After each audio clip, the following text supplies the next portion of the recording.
Kitsune and Remnant by Red Devil 360, Chapter 11, Friends in Need. Pyra, very unlike herself, cursed as she dodged another swipe from her ice cream-colored attacker. Neapolitan, she believed.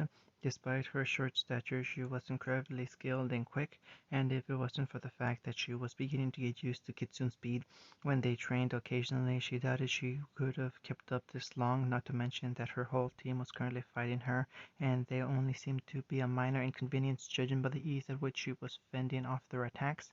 The night had started off well with everything going to plan, barring a few minor bits like Ruby running randomly off. Whis had got in contact with her family.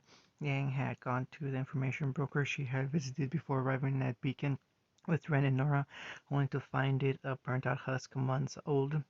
Blake had snuck in the White Fang gathering while she sat back in case she needed help, which turns out that they would both need it when a new Atlas mech crashed through the wall and began chasing them through the downtown Vale with the infamous criminal Roman Torchwick at the helm. Then it had started to go downhill. They had begun ganging up on Torchwick, and the battle was going well. Together, the eight of them made it hard for anyone to be hit and scored a lot of their own. Then the little girl, or woman, turned up and started helping her apparent compatriot, judging Roman to be the higher threat at the time considering the giant mech he was in. Pyra sent Whis to help Ruby in bringing him down while she, Ren, and Nora dwelt with the newcomer. It was a mistake. So now she prayed to Om that they could last long enough for Ruby to arrive, or they were shit out of luck. Swearing intended. Nora and Ren seemed to have some sort of success at pushing their opponent back, and she ran to join them as they simultaneously backed off. Their strategy stayed the same. As she re-engaged, since she was the strongest, and she stayed in prolonged combat the longest, keeping the girl's attention while the other two raged back and forth with the hit-and-run attacks, Ren with speed and Nora with her rather devastating attacks, or they would be if they could actually hit. But the strategy wasn't successful as to be a winning one. It was better than the one tried earlier, so they stuck with to try and waste time until backup arrived. Pyro swiftly passed her two teammates and swung her shield at the girl in an attempt to knock her off balance, but she simply danced out of the way of both her strike and Nora's, who tried to seize the opportunity to get a hit in. Pyro attacked again as Nora backed off. This time the girl didn't retreat, and they traded blows a few times, Pyra constantly reminding of her fight with Kitsune. With the ease at which the girl countered her, the Spartan ducked down, and Ren came over her head, and with a kick that forced her to block with her sword, knocked her back slightly. Capitalizing on the opportunity, crouched to a knee and let Nora use her back as a launch platform for an overhead strike that, although missed, forced their opponent back further and off balance. This time it was Pyra who used the opportunity to attack. The girl, seeing it coming, who despite being off balance, struck out with her blade, trying to keep her at bay. Pyra blocked with her shield and used it to open her guard. The girl, seeing this, twisted herself out of the way to present a smaller surface to hit, which meant Pyra only scored a glancing hit on her side. What she didn't expect was for Image to shatter like the Ursa had against the Kitsune and the Foreverfall Forest. This surprise meant she was now overextended and off balance, having thrown her weight into the attack, so when the little nuisance appeared behind her, she could do nothing more than curl and take the surprisingly strong kick to her back. So strong and quick, their chances weren't looking good. She rolled around the ground a few times before she managed to right herself, and just in time for her to bring up Akuo to block a stab from the smirking girl. She was saved from her dilemma when Nora and Ren pincered her before them and forced her to once again disappear. "This is not going well," she spoke as Nora gave her a hand up. "No, that semblance of hers is strange," Ren agreed. "It doesn't matter. We'll still be here," Nora yelled, brandishing her hammer. "I'm not so sure. These physical illusions she uses will make it almost impossible for us to hit her." Pyra chewed her lip. "I'm beginning to regret not telling Kitsune about this, and she was initially against betraying his trust like this, especially since he was her friend, but she agreed they needed to do something about the Fang. As I am, but we don't need to win, only hold out until the others are finished with Roman," Ren reminded. As if on cue, a large explosion rocketed the ground, hopefully heralded the destruction of a large mech, and that their fellow students were successful in their fight. It seemed that the girl also had the same idea, as her head snapped to the direction the explosion came from. Around breaking the cocky smirk they thought was plastered on her face, she turned back to the three opposing her, and bowed mockingly, sheathing her blade back into her parasol. As she did so, she stood straight again and blew an imaginary kiss in their direction with a taunting wink and shattered into glass. The trio shared a glance before turning and rushing off to where the explosion originated from, arriving just in time to see an obviously very angry Yang launch herself at the petite woman standing in front of Roman, the scattered remains of the meg around them. "Wait!" Power yelled, trying to stop Yang from making a mistake. Either she ignored her or didn't hear and continued on her course. The Neapolitan girl smirked and ducked, letting Yang fly over her head and into the direct course of Roman's cane. With Yang going at the speed she was unable to stop herself from getting struck directly in the face and sent back to the ground, making the rest of RWBY. She was soon joined by the final three. "What say you, Neil? Want to teach these kids a lesson they won't forget? I don't see their caped friend anywhere," Roman questioned, stepping up to the girl, whose name was actually Neil. The girl in question smirked and spun her thin sword that reminded them all of Kitsune too much for them to like. "Careful, I know, Blake, that you fought Roman before, but the Neo girl is extremely skilled and uses illusions to fight and possibly teleport around," Pyro warned, ready to fight a second time. Yang shook her head as she got up. "We got a plan?" "Myself and Norwood did hit and runs while Para held her in place. The plan has merit, but we seem to be nothing more than an annoyance," Ren explained. "With more people we might stand a better chance," Whis added. "All right, it's all we got at the moment. Let's do it. We stay back and use your glyphs as support. Yang, stay with Pyra, and Blake, you and I will help Nora and Ren with hit and runs. Sounds good?" "We put forward?" Everyone nodded. "Good. Yang and Pyra, go!" The two heavy hitters rushed forward and met Neo halfway.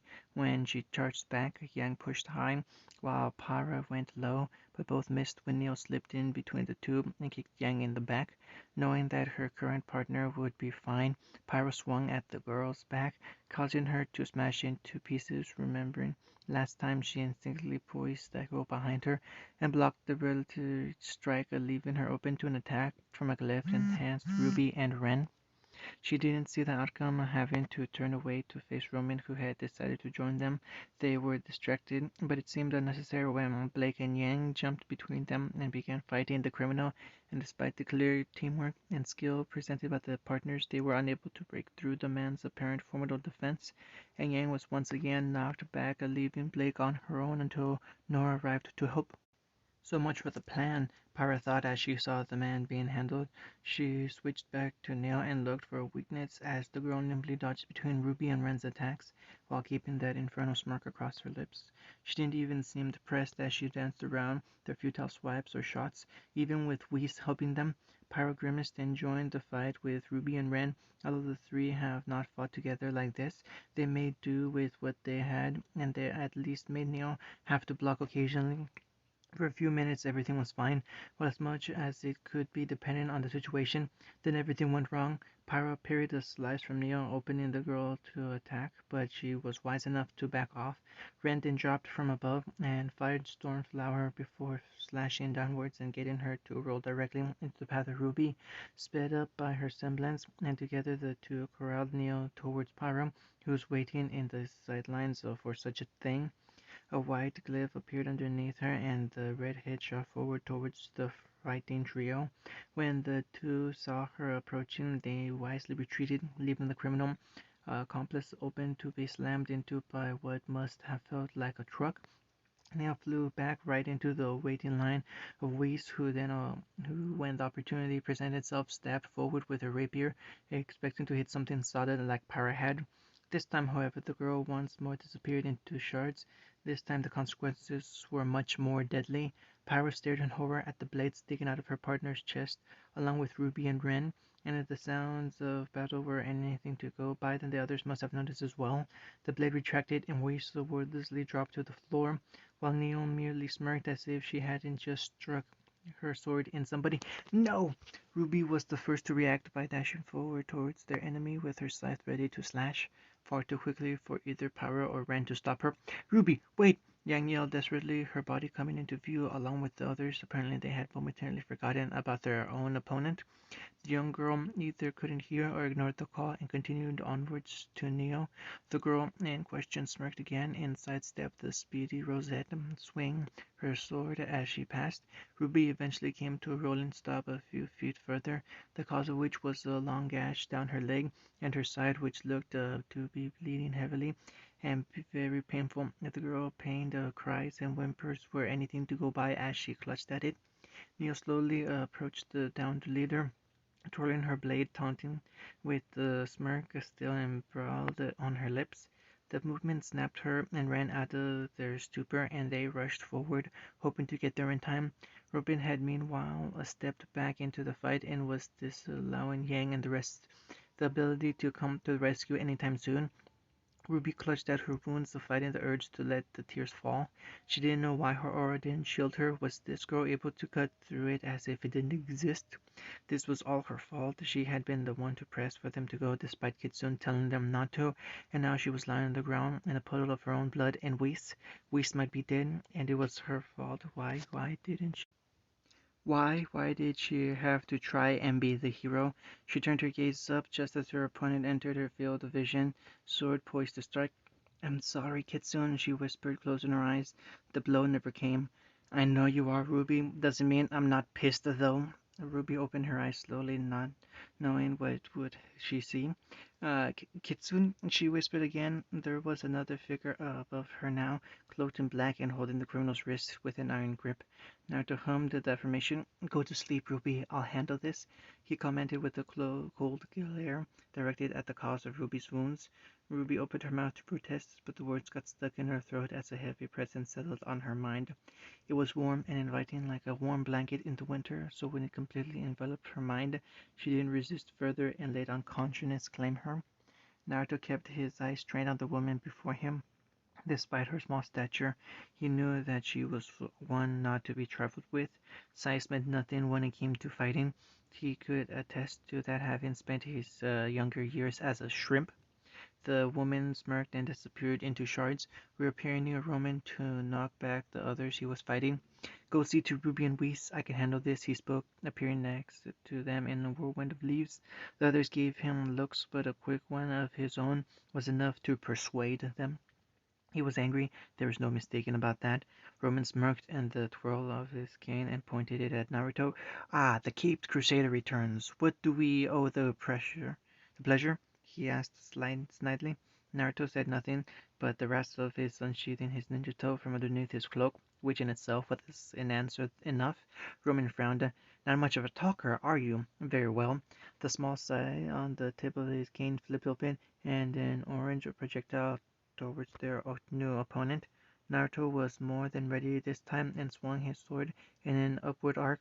A blue arc of visible wind formed and easily cut through the weaker dust bullet, causing it to prematurely explode in the air. The crescent of wind blew through the smoke, unbided, trailing a groove in the concrete along its way. Roman and Neo split apart to dodge the clearly deadly piece of wind, both going to separate ways. Naruto didn't wait, however, and was moving the moment the bullet exploded. He went for Roman first, although the newer woman was the higher threat. If he could take out Roman early, he could fully focus on her without any interruption. Roman had barely got back on his feet before he was sent back down from a flying roundhouse that knocked off his hat. Naruto planted both his feet on the ground and brought up his ninja toe to block a strike from the diminutive woman. The smirk that was formerly plastered on her face was gone, replaced by a crease in her eyebrows and a frown on her lips. Naruto smirked himself. She knew how stronger and more skilled than the others he was. They had just begun their fight, but she knew that if she didn't fight at her best, she wouldn't win. A simple instinctual fight or flight nagging at the back of her head. Naruto easily parried her attack and lashed out with a punch that shattered her image. The hairs on the back of his neck stood on edge and he ducked, kicking out his back leg as he did so, catching her solidly in the stomach. He stood straight again and blocked two attacks from Roman as if there were nothing more than a child's effort at being a warrior. He sidestepped and the girl soars past him. This time he raises a knee to catch her own attempt at a backwards kick and pushes her off balance into the path of her partner. Both turned into glass at this time and appeared a few meters back. Instead of rushing forward to engage the two like before, Naruto buried his sword in the concrete and weaved a set of seals too fast for anyone to keep up. Katan Gokaiyu no Jutsu, he spoke before expelling a large fireball from his mouth. Roman and Neo scarcely had the time to widen their eyes as the ball sped towards them before it encompassed their bodies with an explosion larger than the ball itself. Naruto swung his arm and the gale of wind picked up to blow away the smoke before dispersing. He kissed his teeth. Nothing. "Typical," he muttered to himself. He retrieved his blade and turned to his teammates and their sister team, gathered around their two downed compatriots. Yang was cradling her sister's limp body while sobbing quietly to herself. Blake sat behind her with a hand on her shoulder in a desperate attempt to comfort her own partner. The others were gathered around Whis and were trying to keep the Harris conscious while they attempted to stem the bleeding from her torso, the blood staining her once pure white coat, a dark red and pink. Naruto's hand disappeared into his cloak and reappeared with his Z-scrolling hand. He pressed the image for Ospen and held it to his ear while taking quick strides to the others. "Ospen, yes, it's Kitsune. I need two bullheads on my position as quickly as you can, and bring Professor Beach. No, I'm fine. It's Ruby and Whis. 15 minutes. I doubt Whis will last that long. She's been hit by the looks of it. Okay, I'll do what I can." He hung up just as he reached the subject of his conversation. He ignored Ruby for the time being, knowing that she was in better state than the girl currently bleeding out on the floor. "Kitsune, I'm sorry," Pyro began until Naruto held up his hand. "I'll deal with you lot later, but Whis is a bigger concern right now, so be quiet and let me handle it." Naruto snapped, and Pyro instinctively shrugged back up as if burnt. He stepped closer to her and knelt by her form. "Whis, can you hear me?" he asked, looking at the wound on her chest and the still growing circle of red. Dashni opened her eyes and looked at the shinobi above her tiredly. "Kitsune, where are we? Why can't I move?" She questioned, confused and panic mixed in her voice. Naruto frowned underneath his hood. She didn't remember anything. "That's probably a bad sign. You're underneath the highway in Vale. You can't move because you've been stabbed and there's possibly damage to your spine," he answered honestly, garnering their weird looks from the observers. "Why is it so cold?" "I'm so cold, Kitsune. I never get cold," Whis whispered. Naruto grimaced and channeled fire chakra through his body and expelled it in a bubble around him to try and keep her body temperature up. "You've lost a lot of blood, Whis. There's not enough going around your body to keep you warm." Whis nodded slowly and began to close her eyes again. "Hang on, Whis. You can't sleep yet." "Why?" she whined. Kitsune would consider it cute if it wasn't for the situation. He glanced at Para, who looked on at the scene with unsheathed tears.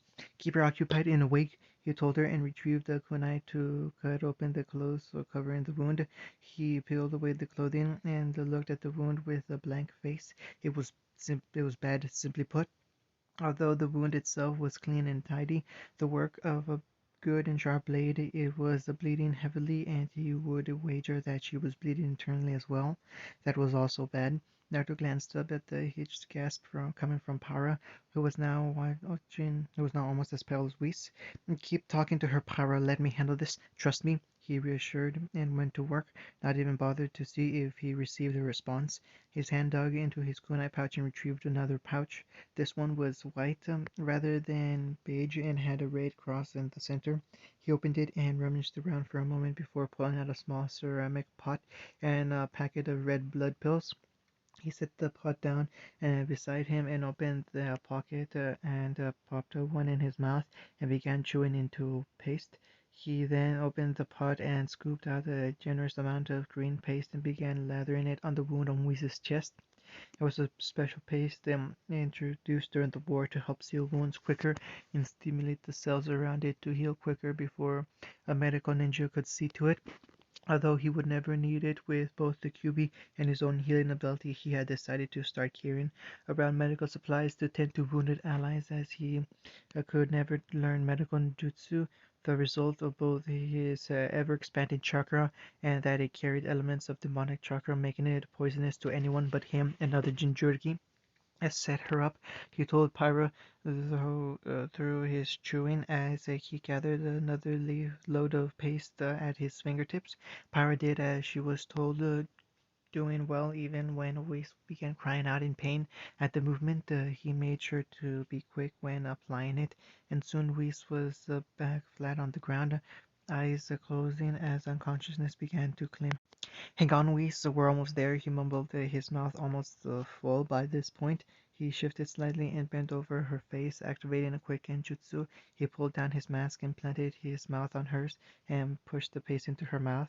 He retreated and massaged her throat to make sure she didn't choke on the sudden intrusion, all the while ignoring the shocked and confused looks the others were sending him.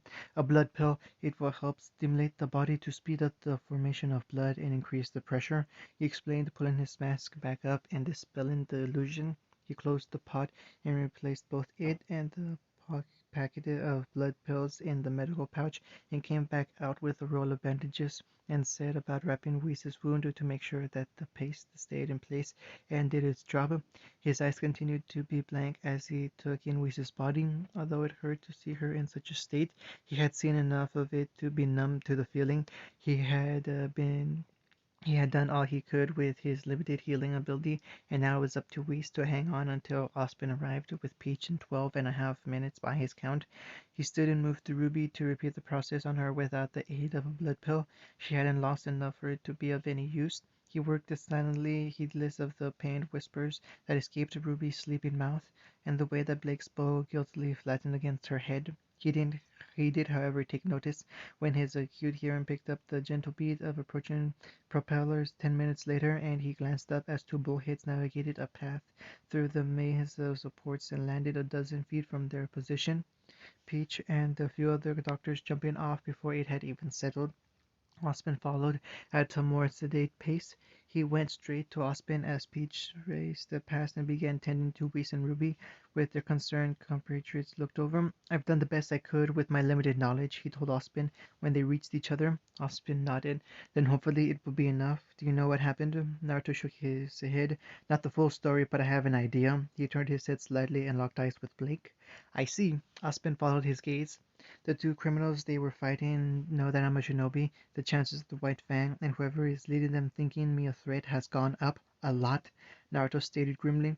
"We may be seeing more missing men in the coming weeks, perhaps months." "Why are you telling me this?" Ospen inquired. "Because things are going to get messy. I need you to keep Ironwood off my back. I don't trust him to sort out the problem, no matter what he might believe."